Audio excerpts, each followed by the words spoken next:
এর মধ্যে গুটি গুটি পায়ে এসে হাজির হলো অর্ণব। চোখ কচলাতে কচলাতে বলল, ড্যাডি, মাম্মি। নির্ঝর হেসে অর্ণবকে কোলে বসালো। আমার অর্ণব সোনা উঠে পড়েছে ঘুম থেকে। মাথা নাড়ালো অর্ণব। নির্ঝর হেসে তার দিকে জুসের গ্লাসটা এগিয়ে দিল। অর্ণব ছোট ছোট হাতে ধরল তা। প্রজেক্টটা অবশেষে মেহুই পেল। খুশিতে আত্মহার আসে। নীরব তার হাসি মাখা মুখে মুগ্ধ চোখে তাকিয়ে আছে। ক্লায়েন্টদের বিদায় দিয়ে মেহু দেখল নির্ঝর তার সামনে দাঁড়িয়ে আছে। অফিসে আজ লেট করেই এসেছে সে। মেহরিন দৌড়ে এসে জড়িয়ে ধরল নির্ঝরকে। নীরব দূর থেকেই সরে গেল। নির্ঝর জড়িয়ে ধরল মেহরিনকে। মেহু খুশিতে টকবক করতে করতে বলল, প্রজেক্ট আমরাই পেয়েছি নির্ঝর। আমি কত খুশি আপনাকে বলে বোঝাতে পারবো না। বলেছিলাম না প্রজেক্টটা তুমিই পাবে। মেহু ছাড়লো নির্ঝরকে। দুহাত গালে রেখে বলল, শুধু আপনার জন্য। থ্যাংক ইউ নির্ঝর। নির্ঝর হেসে হাত রাখলো মেহুর গালে। মেহু পা উঁচু করে কপালে চুমুক খেলো নির্ঝরের। মুচকে হাসলো নির্ঝর। রাগে ঘরের জিনিসপত্র ভাঙছে রাফি মল্লিক।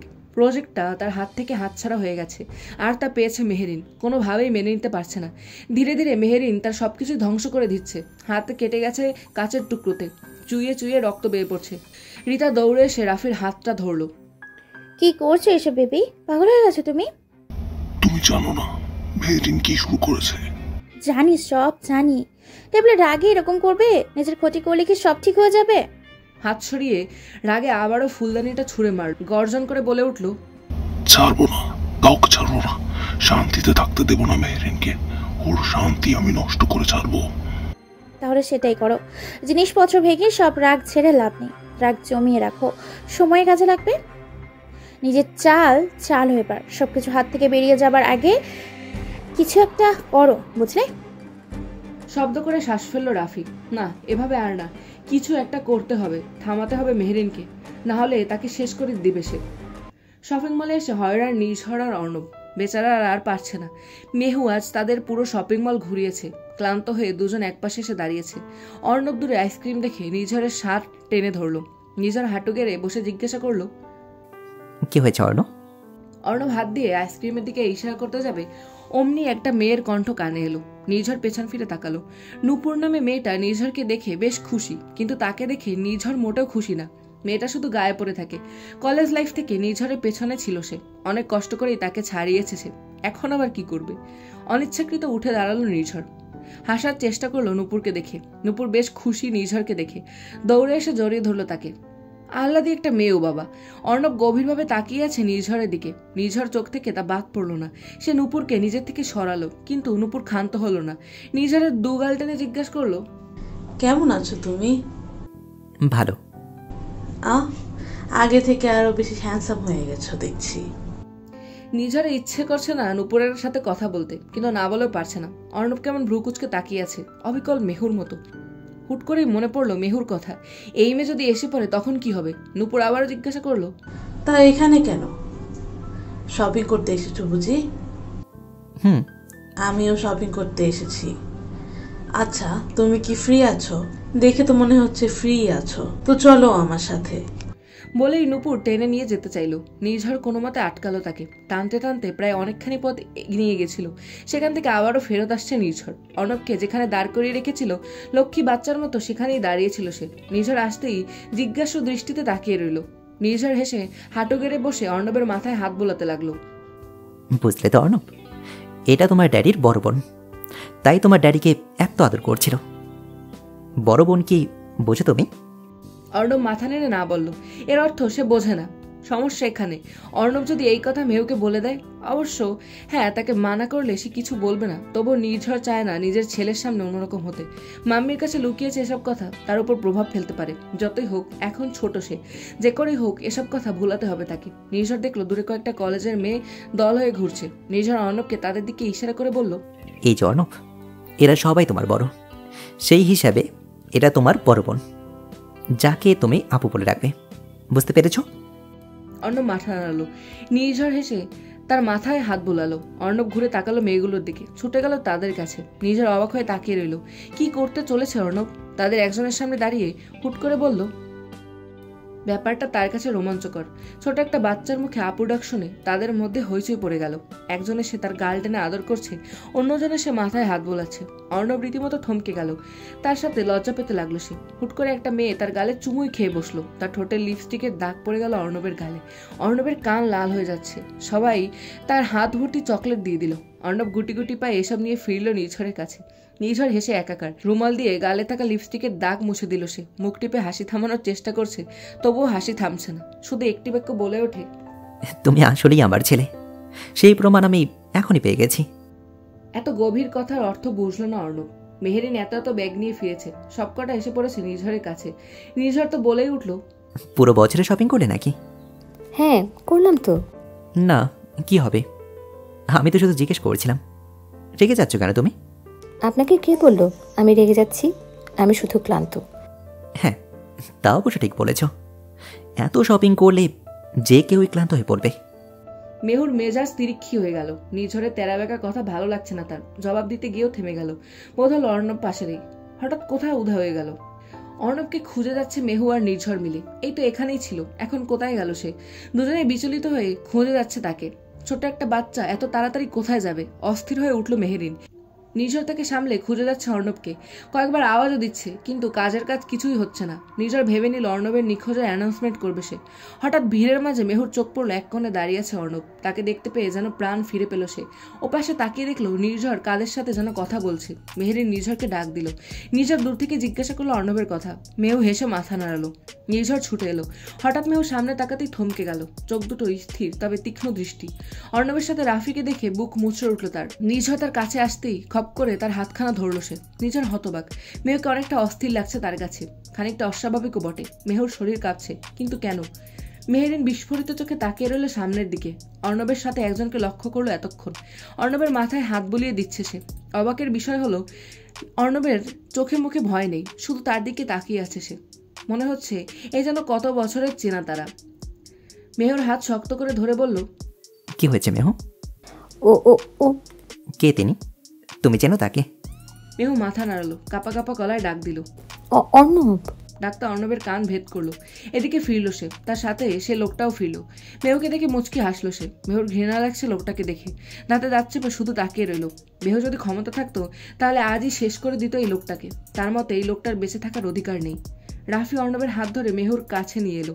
মেহরিনের কাছে আসতেই অর্ণব হাত ছাড়িয়ে মেহুর সামনে দাঁড়ালো। মেহু আঁকড়ে ধরলো তাকে। রাফি হেসে বলল, কেমন আছো মেহেরিন? অনেক বছর পর দেখা আমাদের। ভ্রু কুঞ্চিত হলো নির্ঝরের। মেহুকে জিজ্ঞেস করলো, তোমরা চেনো একে অপরকে? নির্ঝর চৌধুরী। ইয়েস। আমি রাফি মল্লিক, মেহেরিনের জিজু। কথাটা মোটেও পছন্দ হয়নি মেহুর। রাফিকে একটা রাক্ষস ছাড়া কিছু মনে করছে না সে। নিঝরে বুঝতে বাকি নেই মেহুর এই অবস্থা কেন হয়েছে। ফ্যামিলি নিয়ে তাহলে শপিং করতে এসেছো? আর এই বুঝি? বলেই রাফি হাত বাড়িয়ে অর্ণবকে ছুতে নিতেই মেহু তাকে সরিয়ে ফেলল। রাফি এসে বলল, অর্ণব। মেহু শুকনো ঢোক গেল। রিতা শপিং ব্যাগ হাতে রাফির দিকে এগিয়ে আসতে আসতে বলল, বেবি বলছিলাম কি। মেহু রিতাকে দেখে থমকে গেল ক্ষণিকের জন্য। তারপর অর্ণবের হাত ধরে দ্রুত প্রস্থান করলো। নিঝর রাফির দিকে তাকালো। রাফি তাকে দেখে মুচকি এসে বলল, মনে হচ্ছে আমাকে দেখে খুব শখ পেয়েছো। নিঝর মুচকি এসে বিদায় দিল। রিতা এসে পাশে দাঁড়ালো রাফির। জিজ্ঞেস করলো, মেহু। হ্যাঁ, শালিকাকে একটু শখ দিলাম আর কি। রিতা বাঁকা এসে বলল, মানে হচ্ছে সারপ্রাইজটা নিতে পারিনি। এই তো সবে শুরু হয়ে আরো অনেক সারপ্রাইজ ওয়েট করছে মেহুর জন্য। জোরে হেসে উঠল দুজন। সম্ভবত এই প্রথমবার উচ্চস্বরে কড়া গলায় শাসন করছে মেহু অর্ণবকে। অর্ণব রীতিমতো ভয়ে কাঁপছে। মেহুর চোখে রাগে লাল হয়ে আছে। পুরো শরীর কাঁপছে তার। মেহুর এত ভয়ঙ্কর রূপ আগে কখনো দেখেনি অর্ণব। তার কাছে এটা নতুন। কখনো একটু ধমক দিয়ে কথা বলেনি মাম্মি তার সাথে। সেই মাম্মির এই আচরণ হুট করে মেনে নেওয়াটা তার কাছে অবান্তর। নিঝরকে দেখেই তার পিছনে লুকিয়ে গেল। মেহু চেঁচিয়ে বলল, সাহস হয় কি করে তোমার ওই লোকটার কাছে যাবার? না বলে কেন তুমি এখানে ওখানে চলে যাও? বেশি আদর করি বলে মাথা চড়ে বসছো না তুমি?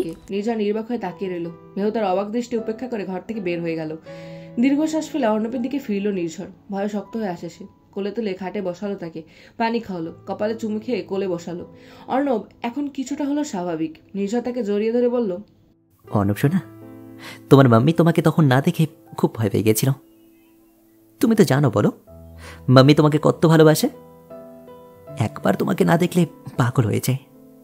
ভেবেছিল মাম্মি তোমাকে হারিয়ে ফেলেছিল, আর কখনো তোমায় খুঁজে পাবে না। অর্ণব মাথা তুলে তাকালো। নির্ঝর এসে বলল, মাম্মির ওপরে রেগে আছো তুমি? অর্ণব মাথা নেড়ে না বলল। উঠে দাঁড়ালো, গলা জড়িয়ে ধরলো নির্ঝরের। নির্ঝর বলল, আচ্ছা তোমার ভালো লাগবে মাম্মিকে ছাড়া থাকতে? অর্ণব মাথা নেড়ে না বলল। মাম্মিকে খুব ভালোবাসো? মাথা নেড়ে হ্যাঁ বলল অর্ণব। নির্ঝর তাকে হেসে আগলে ধরল।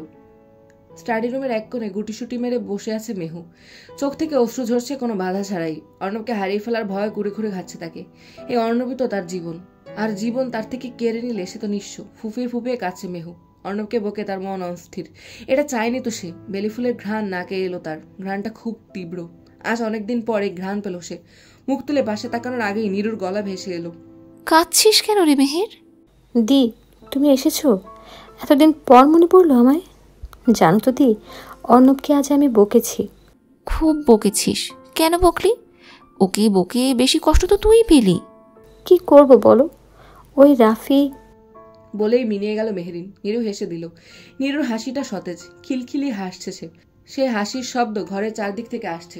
মেহেরিন এতক্ষণ চোখে ঝাপসা ঝাপসা দেখছিল। চোখের পানি মুছে তাকালো সে। নীরু হেসে বলল, তোর যা ইচ্ছে হয় বল, নাম ধরে ডাকলে ডাকতেই পারিস। আমি তাকে জেজু বলে মানি না দি। সে খুনি, তোকে খুন করেছে সে। চিন্তা করিস না, আমি এই সত্য প্রমাণ করেই ছাড়বো, তোকে ন্যায় দেব। আবারও হেসে উঠল নীরু। এক দৃষ্টিতে তাকিয়ে রইল মেহেরিনের দিকে। শীতল বাতাস বয়ে যাচ্ছে। মেহেরিন নিজেকে গুটিয়ে নিল। নীরুর বোধহয় শীত লাগলো না। সে দিব্যি বসে আছে তার পাশে। হঠাৎ বলে উঠল, তা মেহের, নির্ঝর তো অনেক ভালোবাসে না তোকে? মেহেরিন লজ্জা পেয়ে মাথা নামিয়ে নিল। অদ্ভুত হলে এটাই সত্যি। এমন পরিস্থিতিতে এ কেমন ব্যবহার তার, নিজেই অবাক হয়ে গেল। দেখলি তো কি রকম লজ্জা পাচ্ছিস? তোর হাব ভাব বলছে তাকে অনেক ভালোবাসিস তুই।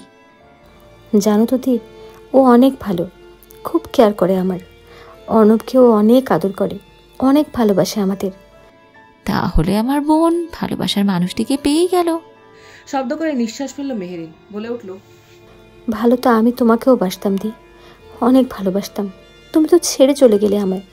ভয় হয় না কোন দিন তাকে। চুপ, একদম চুপ। এমন অলক্ষণে কথা বলতে নেই মেহের। তোর ভালোবাসা পবিত্র, সুন্দর। কেন পাবি না তুই তাকে?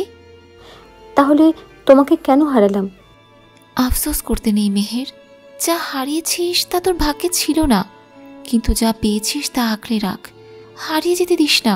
হারিয়ে ফেলতে কে চায় দি, তবু তো হারিয়ে যায়। বলতে বলতে চোখ ভরে উঠল মেহেরিনের। নীরুর চোখে অশ্রু জলজল করছে।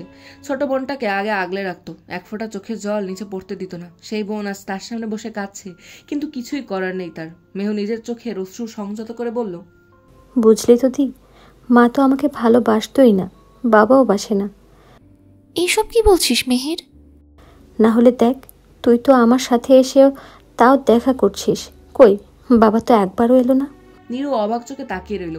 কি বলবে বুঝে উঠতে পারল না। মেহেরিনের গলা ধরে আসছে। ভারী গলায় বলে উঠল, আমি খুব অলক্ষণ রে দি, সবাইকে শেষ করে ফেলি। জন্মের পর মা, তারপর তুই, বাবা, এরপর আর কে কে আছে জানি না। সুখ আমার কপালে সহ্য হয় না রে দি।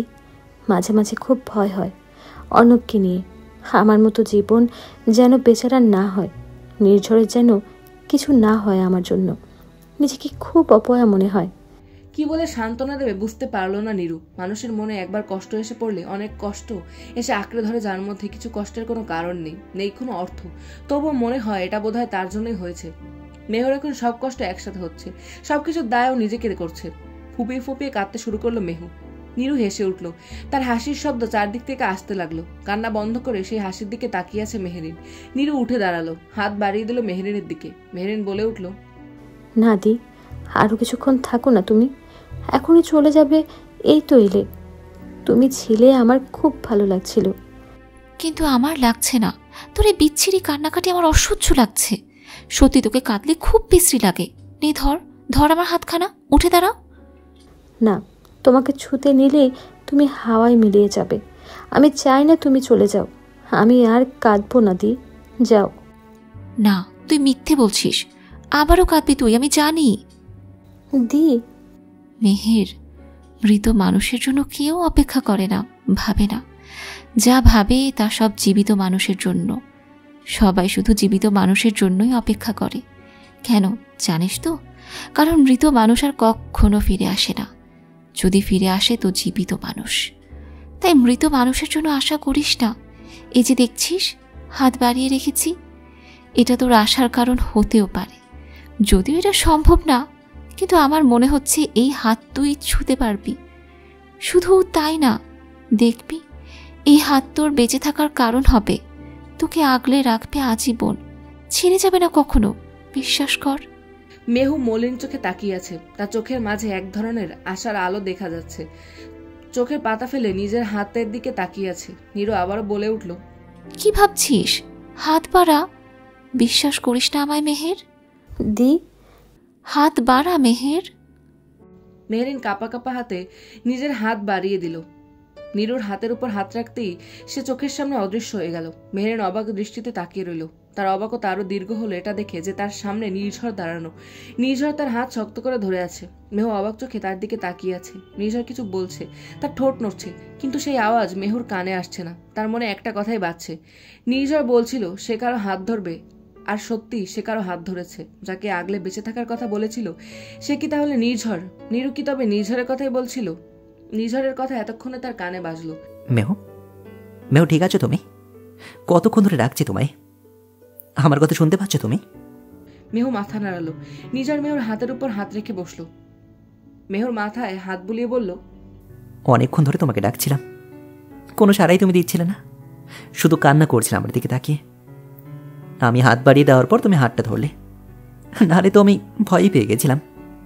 কেমন লাগছে তোমার এখন? খুব খারাপ লাগছে কি?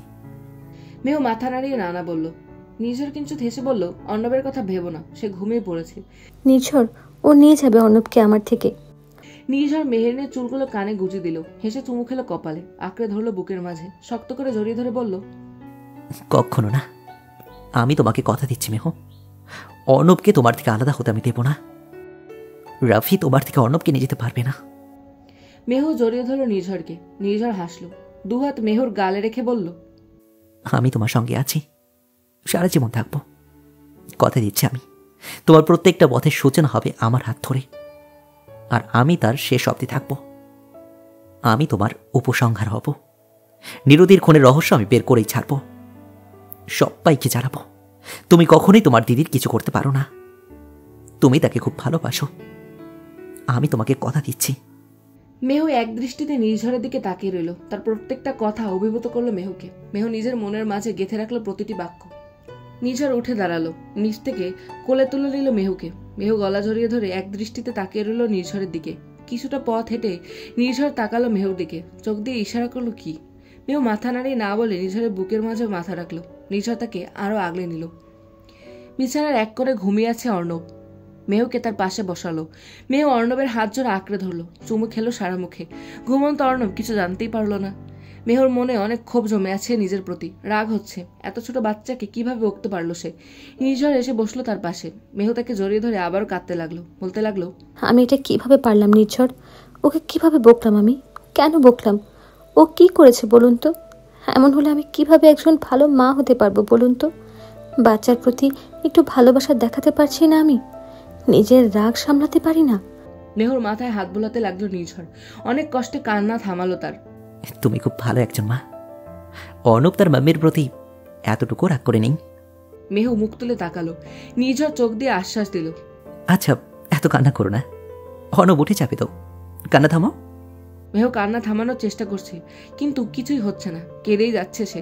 নির্ঝর তাকে এখানে রাখলো না, কোলে তুলে নিয়ে এলো ব্যালকনির কাছে। বেতের চেয়ারে মেহরিনকে কোলে নিয়ে বসলো সে। মেহু গুটিসুটি মেরে বসে রইল নির্ঝরের কোলে। আকাশের দিকে তাকালো দুজন। মনে হচ্ছে আজ পূর্ণিমা, রাতের জ্যোৎস্না এসে পড়ছে পুরো ভূমিতে। নির্ঝর মুচকে হাসলো। মেহুর চোখের পানি মুছে দিয়ে বলল, আকাশের চাঁদটা আজ খুব সুন্দর করে সেরেছে, কিন্তু এখানে আমার চাঁদের এ কি হাল হয়েছে? কান্না করতে করতে এ তো দেখি প্যাঁচার মতন মুখ করে ফেলেছে। কথাটা প্রভাব ফেললো মেহুর উপর। নির্ঝর কিঞ্চিত এসে গভীরভাবে তার কপালে চুমু খেলো। মেহু শক্ত করে জড়িয়ে ধরলো তার শার্টের কলার। নির্ঝর গালে হাত রেখে বলল, যতই প্যাঁচার মতো লাগুক না কেন, আমার নিশিকন্যা আমার কাছে সবচেয়ে সুন্দরী, এই পূর্ণিমার চাঁদের চেয়েও অধিক সুন্দরী। অবশেষে মেহুর মুখে হাসি ফোটাতে সক্ষম হলো সে। ঠোঁটের কোণে সামান্য হাসির রেখা দেখা গেল। নিঝর তাকে নিজের বুকের মাঝে লুকিয়ে নিল। মেহু সে বুকের মাঝে ঘুমিয়ে পড়ল। নিঝর দীর্ঘক্ষণ তাকে নিয়ে এভাবেই বসে রইল। অতঃপর মেহুর ঘুম গভীর হতেই তাকে এনে অর্ণবের পাশে শুয়ে দিল আর কথা দিল মেহুরের দুঃখের রীতি টানবে সে, আর কখনো কষ্ট পেতে দেবে না তাকে। ঘটনার অনেক মাস পেরিয়ে গেল। সেদিনের পর রাফি মল্লিককে আর দেখা যায়নি, কোনো সন্ধানও পাওয়া যায়নি তার। তবে সময়ের মতো কিছুই থেমে নেই এখানে। নির্ঝর আর মেহুর প্রেম কথা এখন অনেক দূর অব্দি এগিয়েছে। এরই মাঝে নির্ঝর সেই পুরনো নিরুর মৃত্যুর কেস রিওপেন করেছে। শুধু তাই নয়, রাফির সম্পর্কে অনেক প্রমাণ জোগাড় করেছে। আর যাই হোক, রাফিকে এবার দোষী প্রমাণ করতে হবে। ভালো একজন উকিলের সাথে কথা বলে রেখেছে, পুরো ব্যবস্থা করে রেখেছে নির্ঝর। রহস্য উদ্ঘাটনের সূচনা অব্দি করেছে, তবে পুরোটা এখনো তার জানার বাইরে। সেই রাতের অনেক কিছুই ঘটেছে যা এখনো জানা যায়নি। তবে এর পেছনে রাফি আছে এটা নিশ্চিত, কারণ পুরনো সেই দারোয়ান আর বাড়ির কাজের লোকদের কাছ থেকে অনেক বড় তথ্য জোগাড় করেছে সে।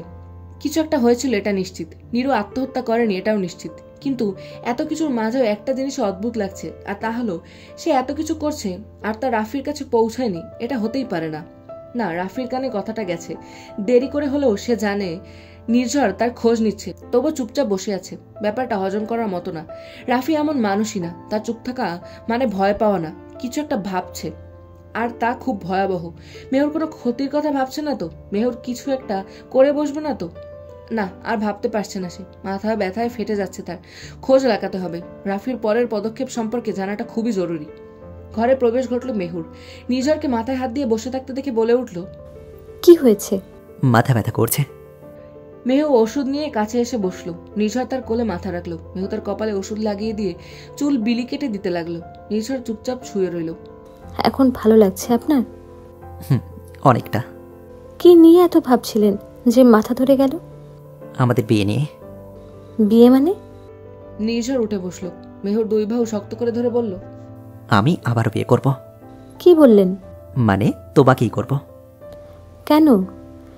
আরে যা, আমাদের বিয়ের কন্ট্রাক্ট তো শেষ হয়ে যাচ্ছে, তাই না? এর মানে তো আমাদের বিয়ের মেয়াদও শেষ হয়ে যাবে। তাই আমরা আবার বিয়ে করব। এখনো 1 মাস বাকি নির্ঝর। তো আমি বলে দিচ্ছি, কিন্তু এবার আমাদের বিয়ে হবে অনেক ধুমধাম করে, আর সঙ্গে বাসরও হবে। ওকে? কি কি মানে? তুমি ভুলে গেছো তোমার জন্য আমার আগের বাসরটা কত খারাপ গেছে? কিন্তু এবারের বাসরে তা আমি শুতে আসলে নিয়ে নেব। আপনার মাথা। বলে উঠে পড়লো মেহু। নির্ঝর তাকে হ্যাঁচকা টানে নিজের কোলে ফেললো।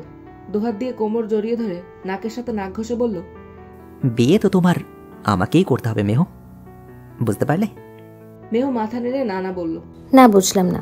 বাঁকা হেসে নির্ঝর তার দিকে ঝুঁকে বলল, দাঁড়াও, বোঝাচ্ছি। বলেই নির্ঝর তার দিকে আগাতে লাগলো। অমনি ঘরে দৌড়ে আসে অর্ণব। নির্ঝর মেহুকে ছেড়ে দ্রুত সোজা হয়ে বসলো। মেহু ধপাস করে উঠে বসলো। অর্ণবের হাতে একখানা বল। নির্ঝরের দিকে তাকিয়ে হেসে বলল, ড্যাডি। শেষ রাতে ঘুম ভেঙে গেল নির্ঝরের। ভয়াবহ দুঃস্বপ্ন দেখেছে সে।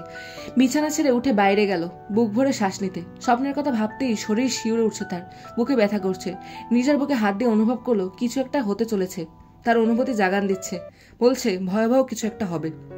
স্বপ্নটার বেশিরভাগ ভুলে গেলেও কিছুটা মনে আছে তার। স্বপ্নটার শেষ যেখানে মেহুকে সাপে কামড় দিল, আর এরপরে মেহু আধারে হারিয়ে গেল।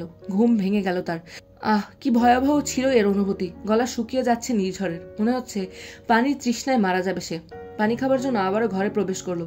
পানির গ্লাস থেকে ঢকঢক করে পানি খেলো সে। বিছানার কোণে মেহুর স্নিগ্ধ মুখখানি দেখতে পাচ্ছে সে। হাঁটু গেড়ে বসে পড়লো সেখানে। তার নিশিকন্যাকে ঘুমের মাঝে আরো সুন্দর লাগে। নির্ঝর অপলক দৃষ্টিতে তাকিয়ে রইল। হাতখানা হালতোভাবে ধরে বলল, আমি তোমার কিচ্ছু হতে দেব না। স্বপ্ন নিয়ে ভাবতে ভাবতে সোফায় বসে ঘুমিয়ে পড়লো নির্ঝর। মেহু ঘুম থেকে জাগালো তাকে। নির্ঝর মুচকি এসে মেহুর গালে হাত রাখলো। ঠিক আছেন আপনি? কি হবে আমার? না, এখানে ঘুমালেন যে? রাতে বিছানাতেই ছিলাম, ভোরে আমার ঘুমটা হয়ে গেছিল, তখন আমি এখানে এসে বসেছি। আর চোখটা যে কখন লেগে গেছে টেরই পাইনি। আচ্ছা, আমি ফ্রেশ হয়ে আসছি। ওকে? নির্ঝর চলে গেল। মেহুর মনে হলো নির্ঝর পালিয়ে যাচ্ছে তার থেকে। সবার আগে গাড়িতে এসে বসে অর্ণব। ভীষণ উত্তেজিত সে। দাদু বলেছে আজ তাকে মেলায় নিয়ে যাবে। অর্ণব আজ অব্দি কখনো মেলায় যায়নি। উৎসাহ প্রায় অনেকখানি। শীত চলে বসন্ত এসেছে। আজ অনেক দিন হলো। মেলা বসেছে ফাল্গুন মাস উপলক্ষে।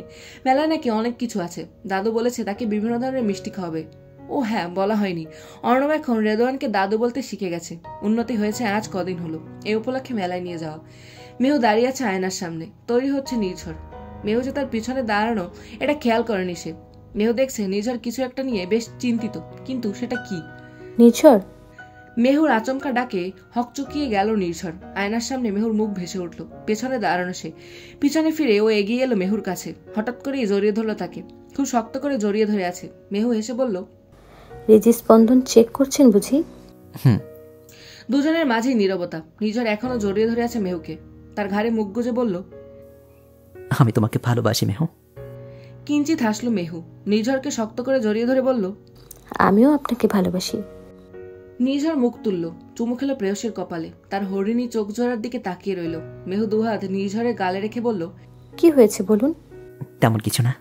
তাহলে? খুব খারাপ একটা স্বপ্ন দেখেছি আমি। নির্ঝর বলার আগেই মেহু তার মুখে হাত রেখে বলল, স্বপ্নের কথা বলতে নেই, আল্লাহর কাছে দোয়া করব তিনি যাতে আমাদের সব খারাপ কিছু কাটিয়ে দেন। নির্ঝর মুচকি হাসলো, কিন্তু তার মনের অস্থিরতা কোনো অংশে কমল না। মেহু হুট করে চুমু খেয়ে বসলো নির্ঝরের ঠোঁটে। নির্ঝরের ভাবনায় ছেদ পড়ল। মেহু লজ্জা পেয়েছে খুব। মিনমিনিয়ে বলল, চলুন। যাওয়া আর হলো কোথায়? সেই তো নির্ঝর তাকে টেনে নিজের কাছেই নিয়ে আসলো। তার ঠোঁটজোড়া দখল করে নিল মুহূর্তে। মেহু তার শার্ট শক্ত করে ধরে রইল। বেশ খানিকক্ষণ পর ছাড়লো নির্ঝর। আবারও হাঁকড়ে ধরলো বুকের মাঝে। ভয় যাচ্ছে না কিছুতেই। অপেক্ষা করে হাঁপিয়ে উঠেছে অর্ণব। গাড়ির হর্ন বাজিয়ে জানান দিচ্ছে সে গাড়িতে অপেক্ষা করছে। নির্ঝর আর মেহু দুজনের মুখ চাওয়াচাই করে হেসে দিল। পরন্ত বিকেল। নির্ঝরের কোনো কাজেই মন বসছে না দেখে মেহু তাকে নিয়ে বাইরে চলে এলো, লং ড্রাইভে বের হওয়ার মতন। নির্ঝর গাড়ি চালাচ্ছে আর মেহু তার ঘাড়ে মাথা রেখে বসে আছে। নির্ঝরের মন ভালো নেই সে জানে, তবুও নির্ঝরের মুখ হাসি হাসি, সবটাই মেহুকে দেখানোর জন্য। মেহু বাইরের দিকে তাকিয়ে ভাবছে নির্ঝরের মুড কিভাবে ঠিক করা যায়। হঠাৎ চোখ পড়লো দূরে বাচ্চারা আইসক্রিমের দোকানের সামনে ভিড় জমিয়েছে। নির্ঝরের আইসক্রিম বেশ পছন্দ, তার অজানা নয়। ব্যাস, মন ভালো করা ফন্দি পেয়ে গেল। দ্রুত গাড়ি থামিয়ে নেমে গেল সে। রাস্তার ওপারে ছুটে আসলো আইসক্রিম নিতে। নির্ঝর নামলো সাথে সাথে। ভয়ে তার প্রাণটা মনে হয় শুকিয়ে যায়। দ্রুত গতিতে ছুটে আসছে মাঝারি আকারে একটা ট্রাক। এদিকে রাস্তা খালি পেয়ে নির্ঝর পা বাড়ালো। দুই হাতে আইসক্রিম নিয়ে পা বাড়ালো মেহু। নির্ঝর মেহুকে দেখে হেসে দিল। একবার ওপাশে আরেকবার এপাশে তাকালো। হ্যাঁ, রাস্তা খালি আছে। হঠাৎ পা বাড়াতেই দ্রুত গতিতে চলা ট্রাকটা ছুটে এলো। এতক্ষণ বোধহয় এটার অপেক্ষাই ছিল সে। মুহূর্তেই চোখের সামনে ঘটে গেল অনেক কিছু। হাতে থাকা আইসক্রিমগুলো এখন রাস্তায় পড়ে আছে। মানুষজন হু হু করে ছুটে আসছে। নির্বাক হয়ে দাঁড়িয়ে আছে একজন। নিজের চোখকে যেন বিশ্বাস করা কষ্টকর। ঝাপসা হয়ে আসছে সবকিছু। না, এটা তো সে চায়নি। রক্তাক্ত দেহটা পড়ে আছে রাস্তার মাঝে। মানুষজনের ভিড়ও জমে গেছে। কেউ কেউ বলছে পুলিশকে কল করতে, অ্যাম্বুলেন্সকে কল করতে। তাদের কোনো দায় নেই, তবুও তারা চেষ্টা করছে। কিন্তু যার দায় সব থেকে বেশি, তাকে ছাড়া যার জীবন অন্ধকার, সে স্থির হয়ে শুধু দাঁড়িয়েই আছে। নিছক স্বপ্ন ছাড়া কিছু মনে হচ্ছে না তার। আজ প্রায় 20 দিন পর সাদা চাদরের উপর আরাম বেড়ে শুয়ে আছে একজন। তার হাত দুটো জড়িয়ে ধরে পাশে একজন বসে আছে। হ্যাঁ, সে বেঁচে গেছে, কিন্তু জ্ঞান ফেরেনি এখনো। ডাক্তার বলে দিয়েছে মাথায় গুরুতর চোট পেয়েছে বলে কোমায় যাওয়ার সম্ভাবনা আছে। সার্জারি করানো হয়েছিল মাথায়। মিটিমিটি করে চোখ খুলল সে। হাত ধরে বসে থাকা ব্যক্তির খুশি বলে ব্যক্ত করার মতো নয়। অস্থির হয়ে উঠল। কিছু কি লাগবে? কোথায় ব্যথা করছে? ঠিক আছে কি সে? কোনো কথা না বলে আশেপাশে তাকিয়ে রইল সে। অপরিচিত কারো ছোঁয়া বিভ্রান্ত করছে তাকে। হাত দুটো সরিয়ে নিল হাতের মুঠো থেকে। অবাক হয়ে তাকিয়ে থাকা ছাড়া কিছু করার ছিল না তার। এতটা কষ্ট পায়নি, তবুও কষ্ট পাওয়ার জন্য এতটুকু বাক্য যথেষ্ট ছিল। কে আপনি?